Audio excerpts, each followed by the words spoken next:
Yo guys, it's Seth here. Welcome back to a brand new video. Welcome back to the channel. Today is the match preview again for another Premier League game. Premier League game's going to be coming in thick and fast now. Do you know what I mean? We're in the Christmas calendar, the December calendar, and this is where games are coming in quick. Every 2 or 3 days is going to be games.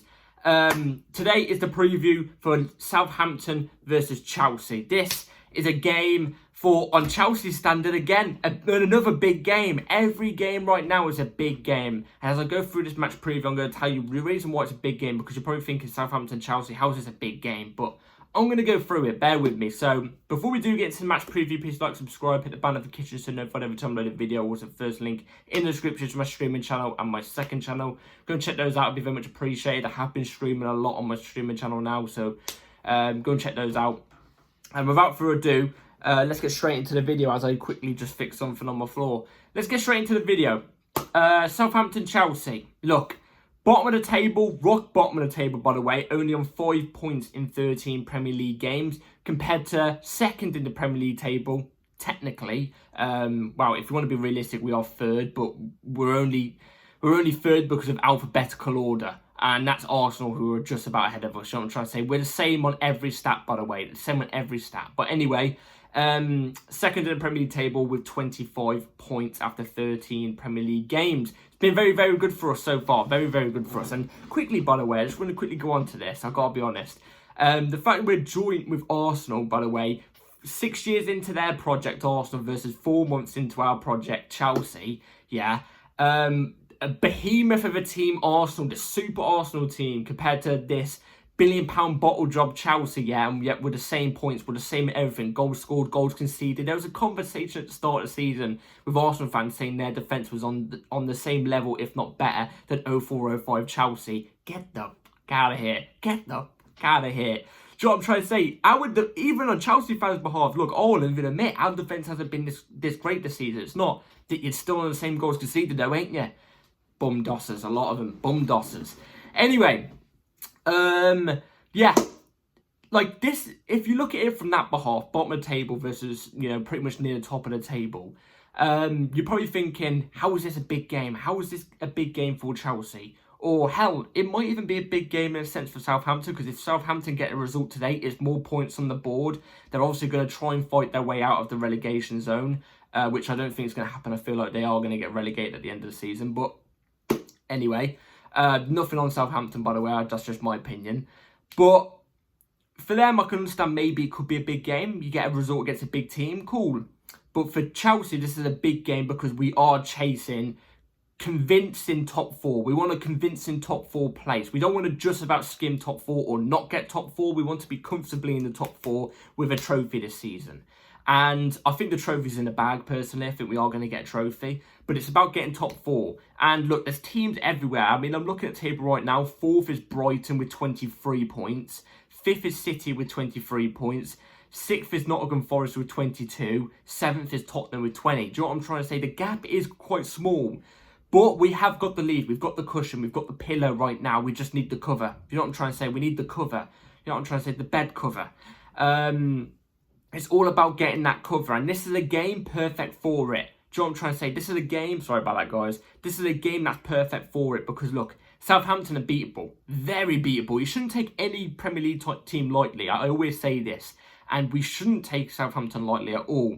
Do you know what I mean? We should gun them down tomorrow, though, if we're based off paper. Do you know what I'm trying to say? Like, the players we've got in our team compared to their team, where we're placed in the Premier League compared to where they are, off recent fixtures compared to them. Do you know what I'm trying to say? Like, we should be gunning these lot down and getting more points. And hopefully, I know it's impossible. Well, it's not impossible. It's not impossible, but I know it's very, very unlikely. But hopefully, maybe entering ourselves in the conversation for a title race. Hopefully, maybe, because, look, Liverpool are playing, obviously, Liverpool top of the league with 34 points, so they're currently 9 points at the top. All it takes is one game to slip up, yeah? And we've seen them slip before, you know what I'm trying to say, in our favour as well, you know what I'm saying? But all it takes is one game for them to slip up. And that's it. That's it. Teams are back in the contention there because 9 points, look, it looks convincing for them right now. But they're playing, I think, away at Newcastle. We know away at Newcastle's a tough game. So who knows? Something could go wrong. If we get the result tomorrow, all it takes is 6 points or 7. Do you know what I'm trying to say? Depending on if they do draw. Like, we would love, look, we know it's unlikely, but we would love to be entered in that conversation. Do you know what I'm trying to say? We would love to be entered in that conversation and maybe even push for it. And these are the games you need to be winning. The Southamptons, these are the games you need to be winning. Now, Southampton, like I already said, is probably the easiest game right now on everything. In the rest of our fixtures, it's the easiest game. If we're talking about the whole league table as it is right now as well, it's the easiest game. But what I will say is, the recent results have actually been quite decent. I've seen their recent results over time, but I've just got to clarify it as well. That's why I've clicked on the thing here. Against Liverpool, they actually took Liverpool up it all the way until the end. This was on the 12th, the Premier League game 12. They just about lost 3-2, but there was parts in that game where they did lead. Do you know what I'm trying to say? And that was at their ground as well. So, look, again, that's fair play to Southampton on that behalf. And last week, they did get a draw at Brighton as well, a 1-1 draw. So, look, even though they lost to Liverpool, I think they are building a little bit of consistency, Southampton. Are they there for the taking? Of course. Southampton are there for the taking. Our team, we're confident right now. We can take these lot easy. But I wouldn't underestimate them because they've got some players that are willing to fight. Do you know what I'm trying to say? They've got some players that are willing to fight. I feel like the players know that they're in December. It's a hectic schedule and they're rock bottom of the Premier League. They're going to be fighting. Do you know what I'm trying to say? This is around the time now that you start to see relegation sides really start to pick up a little bit of form. It's only until February time that you actually see them taking some teams on properly. But I would be a bit worried. I'm not 100%. I'm not 100% worried, but I'm a little bit worried because they are building a little bit of form up. Do you know what I'm trying to say? I have heard that they have been missing. They are apparently missing 3 of their best players for tomorrow's game. From what I heard, that might be wrong, but that's from what I've heard.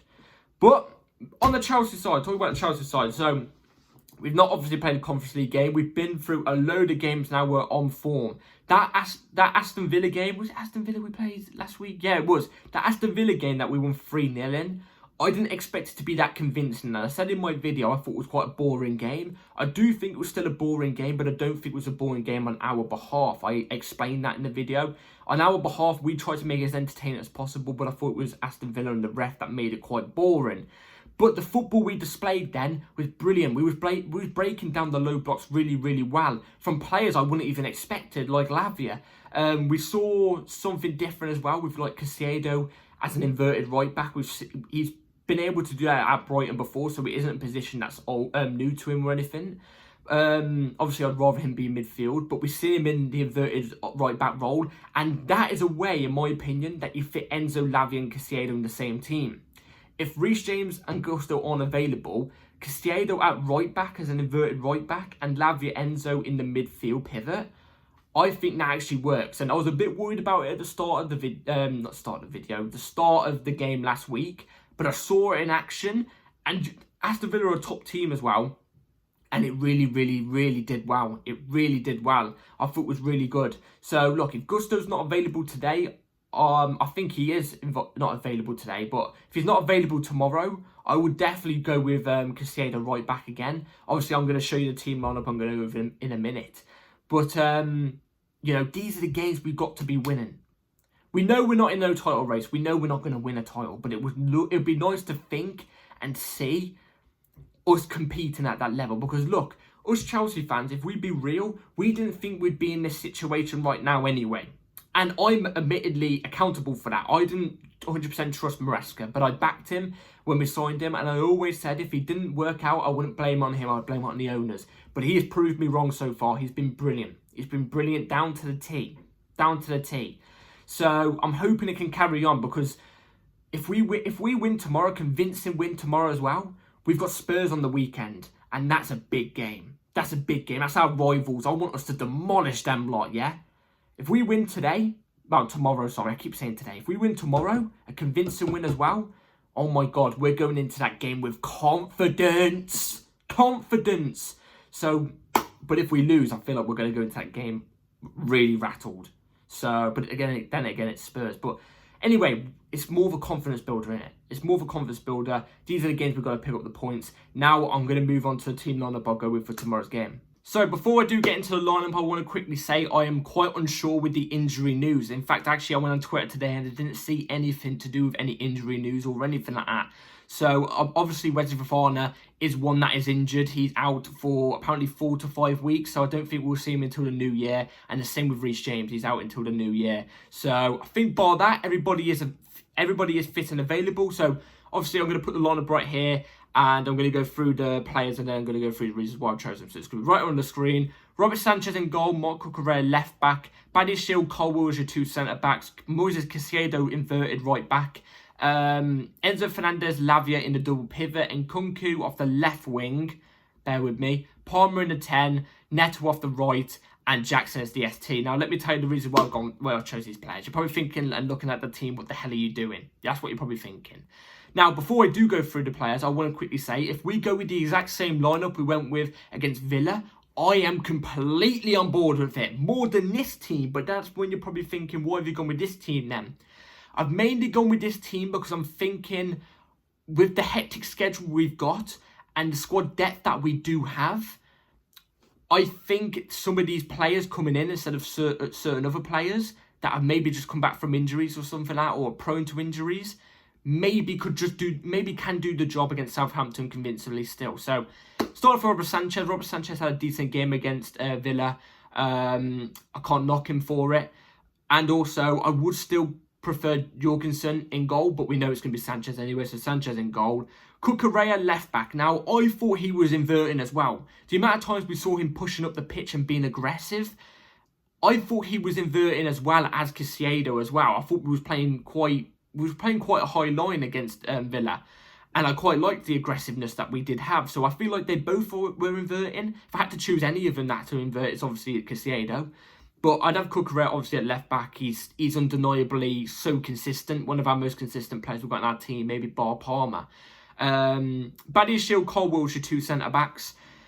Badia Shield obviously is coming in. I'd have Badia Shield in instead of Tosin at the moment. And why do I say that? Is because I've only seen Tosin start one game from what the top of my head can remember in the Premier League, and that was against West Ham. It was a very, very good result from him. Very good result in general, yeah, but very good performance from him. But we've seen it more consistently from Badia Shield. I think he will go with Badia Shield as well. So obviously I'm going to go with Badia Shield. Cole Will as well, obviously. Cole Will's going to be our starting centre back for the next couple games.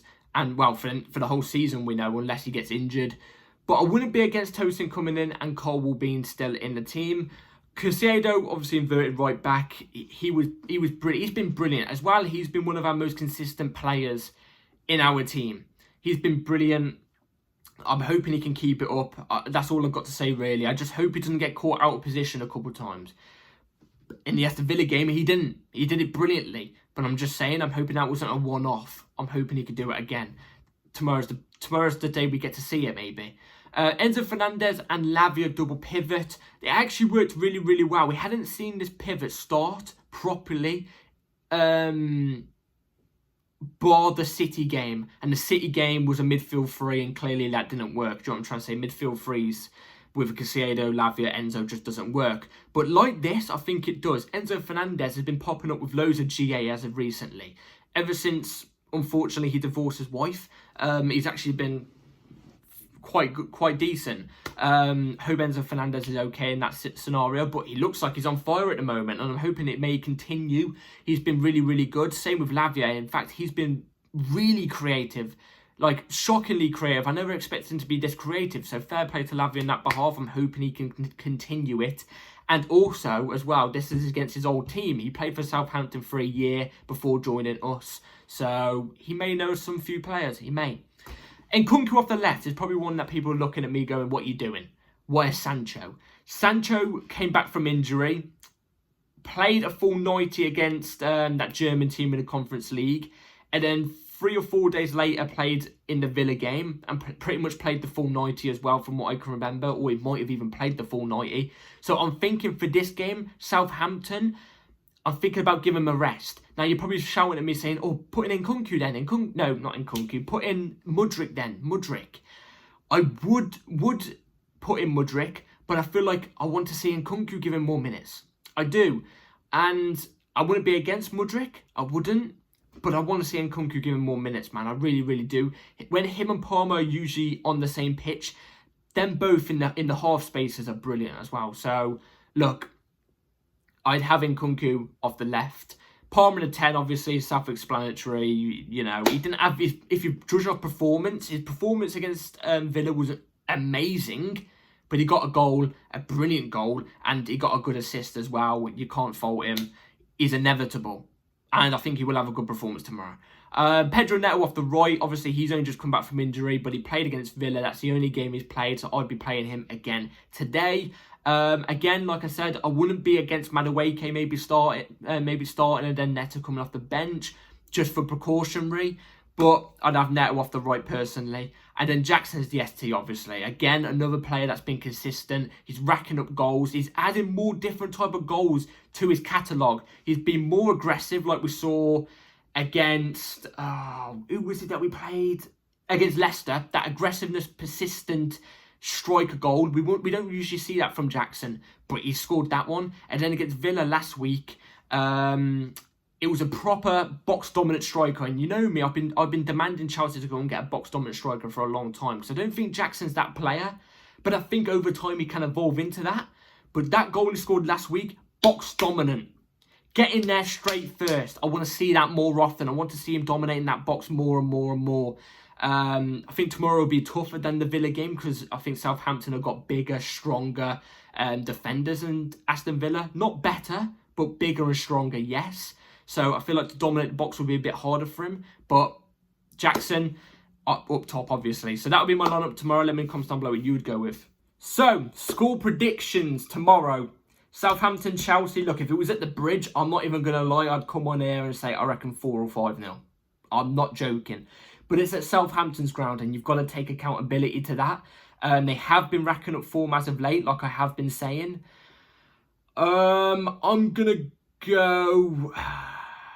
Southampton are going to score. I don't think we're going to keep 2 clean sheets on the bounce. If we do keep 2 clean sheets on the bounce, I will sit here and go, oh my God, we are really turning the corner here. Do you know what I'm trying to say? Because clean sheets have been a struggle for us as of late, and our defence hasn't been great as of late.